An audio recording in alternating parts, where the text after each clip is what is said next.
नमस्कार मंडळी, कशा आहात? तर मला होतं आज एका ठिकाणी घरपूजेचं आमंत्रण.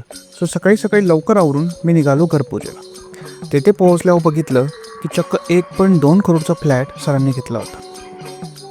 मग तुमच्या भाऊच्या मनात आलं, फ्लॅट जरा जास्त स्वस्त दिसतो आहे ना.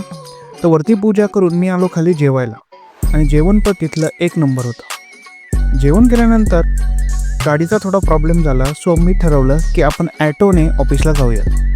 त्यामुळे पटकन मी ॲटो बुक केली आणि ऑफिसकडे निघालो. ऑफिसला आल्यावर टी ब्रेक झाला होता, सो म्हटलं चला आपण चहा पिऊया. सर्व आम्ही ऑफिसचे कलिग्स चहा प्यायला आलो. चहा पिऊन झाल्यानंतर माझ्या एका फ्रेंडने मला रूमवर सोडलं.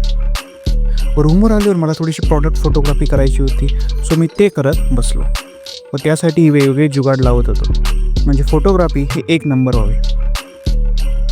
तर तुम्हाला हा जुगाड कसा वाटला नक्की सांगा. तर आज होती होळी, सो आमच्या फ्लॅटच्या बाहेर होळी सेलिब्रेशन चाललं होतं, सो तुम्ही पण नक्की बघा.